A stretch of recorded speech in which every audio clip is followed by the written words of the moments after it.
परमपिता परमात्मा बंदी छोड़ भगवान कबीर साहब तथा वही स्वरूप उन्हीं के अवतार सतगुरु बंदी छोड़ गरीबदास जी महाराज की एक असीम कृपा हमारे ऊपर हुई है कि आज हम सत्संग के अंदर आए हैं। सभी शास्त्रों ने, सभी संतों ने इस बात का प्रमाण दिया है कि मनुष्य जन्म ये बहुत ही दुर्लभ है, अति दुर्लभ, महादुर्लभ। इसकी जितनी भी हम संज्ञा दे सकते हैं वो थोड़ी है। उसके उपरांत मनुष्य शरीर जिस भगवान आत्मा को आज प्राप्त है, उसके पिछले जन्म जन्मांतर के जो पुण्य कर्म हैं वो बहुत ही शुभ थे, क्योंकि शुभ कर्मी प्राणियों को परमात्मा एक मनुष्य का शरीर देता है। मानव शरीर, स्त्री या पुरुष, ये दोनों मानव शरीर कहलाते हैं। अंग्रेजी में इसे ह्यूमन बॉडी कहते हैं, ह्यूमन बॉडी, मानव शरीर। और इसके बाद जो सत्संग प्राप्त करती हैं, जो हंस आत्माएं जो सत्संग के अंदर आ जाती हैं, वो उन शरीरधारी पुण्य आत्माओं से ज्यादा पुण्य आत्मा है, उनके ज्यादा शुभ संस्कार हैं। क्योंकि रामायण में भी लिखा है तुलसी साहब ने कि पुण्य पुंज बिन मिल ही न संता, पुण्यों के ढेर लागे बिना शुभ कर्मों की अधिकता ना हो जावे जिस प्राणी की, उसको संत समागम प्राप्त नहीं होता। जो भगवान आत्मा मनुष्य शरीर प्राप्त करती हैं वो तो है ही हंस आत्मा, क्योंकि उनको परमात्मा ने आत्म कल्याण करवाने वाली यूनिवर्सिटी में दाखला मिल चुका है। उनको ये ड्रेस मिली हुई है कि ये स्टूडेंट है। और जो इस यूनिवर्सिटी में आकर, कॉलेज में आकर भी उस उद्देश्य को भूल चुके हैं कि हम आए थे किस काम के लिए और कर क्या रहे हैं, तो अज्ञान आत्माएं हैं, वो अपने इस अनमोल अवसर को बर्बाद कर रही है। इसके लिए संतों ने सत्संग के माध्यम से हमारे इस अज्ञान अंधेरे को हटाने के लिए बहुत जगह जगह पर डंडोरे पीटे हैं, जगह जगह पर आवाज लगाई है कि हे भोली आत्मा, ये मनुष्य शरीर का मिलना कोई बच्चों का खेल नहीं है, और इसके तू क्या लाभ उठा रहा है।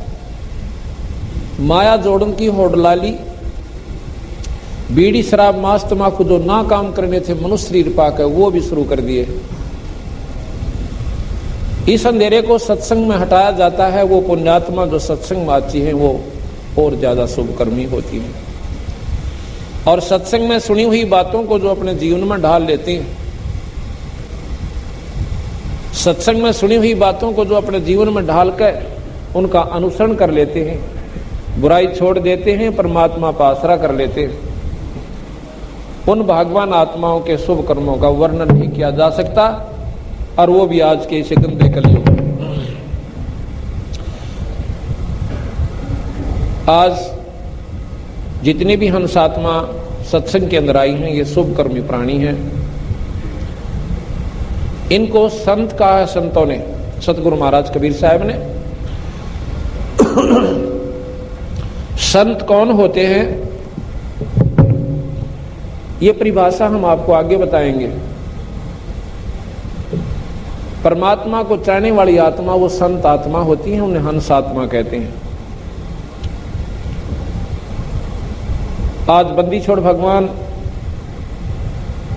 कबीर साहब, पूर्ण परमात्मा, पूर्ण ब्रह्म कबीर, आज उन्होंने अपनी रजा बख्शी है कि रोहतक शहर के अंदर उस परम पिता परमात्मा की अमर कथा ये 5 दिन तक यहां पर चलेगी। गरीबदास महाराज जिनका ये ग्रंथ साहब हम आपको खोल कर सुनावेंगे, और साथ में उन्हीं के सतगुरुदेव, उन्हीं की वही शक्ति की वाणी जो कबीर साहब है, उनका भी साथ में इनकी तालमेल हम आपस को तुलना करके आपको समझाएंगे।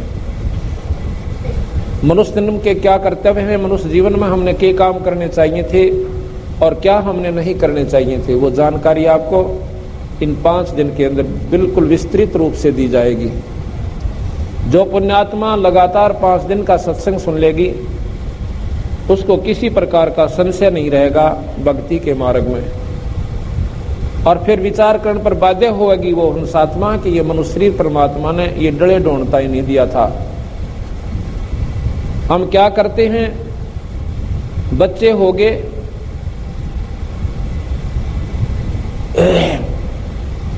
हम पहले स्कूल भेजते हैं अपने बच्चों को, उनका पालन पोषण करते हैं। प्रथम तो हमने ये चिंता थी कि हमारा कोई रोजी रोटी का साधन बने, फिर घर वालों ने चिंता बनी कि बच्चे का ब्याह कर दें, लड़का हो चाहे लड़की, शादी होगी। शादी के बाद बच्चे हुए और बच्चों के फिर हमने लालन और पालन के अंदर अपना तन मन धन ला दिया। उसके बाद बच्चे जवान हुए, उनकी शादी कर दी। शादी के बाद मनोकामना हमारे मन में आई है, परमात्मा इनका संतान हो, मेरा वंश चले। वह भी सुन ली ईश्वर ने कि संतान यानी पोता और पोती, द्योता और द्योती हो गए।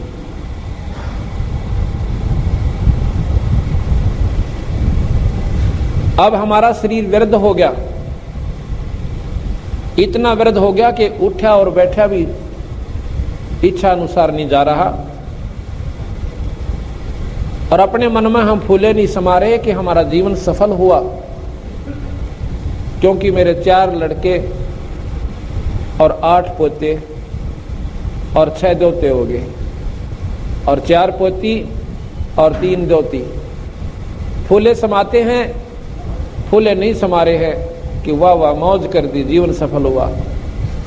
संतों की दृष्टि से ये तो तूने निष्फल कर लिया, ये जो कुछ भी होना था तेरे संस्कार का आप पे हो रहा था, ये तो तू अपने आप में खुशी मना रहा है कि मैंने ये सब कर दिया। माँ के गर्भ में जब बच्चा था बता देता कि इसमें लड़का है कि लड़की, अगर तू करने वाला है तो। जिनके संतान नहीं होती वो बढ़ा के दिखाओ संतान, उस ईश्वर की रजा बिना, अपने संस्कार के बिना। तो इसलिए संत आकर के अंधेरे ने हटावे से कि भाई जो काम करना था वो तो तने छेड़ा भी कोना, अर्थात उसकी तो शुरुआत भी ना कर पाया अनाड़ी आत्मा, और गधे और कुत्ते की जुनी पाओगा, ये तने सफल किया ये अपना जीवन। इस प्रकार सत्संग के माध्यम से यह अंधेरा हटाया जा सके कि परमात्मा का पाना कोई मुश्किल बात नहीं है, पर उसके नियम निमाने मुश्किल है हमारे के लिए। किन के लिए? जिनको ज्ञान नहीं है। परमात्मा के पाने के लिए कोई घर त्याग कर जंगल में जाने की आवश्यकता नहीं बताई, किसी भी संत ने नहीं कहा, और ना ही किसी प्रकार की गुफा में बैठने की आवश्यकता, ना धोने लाने की।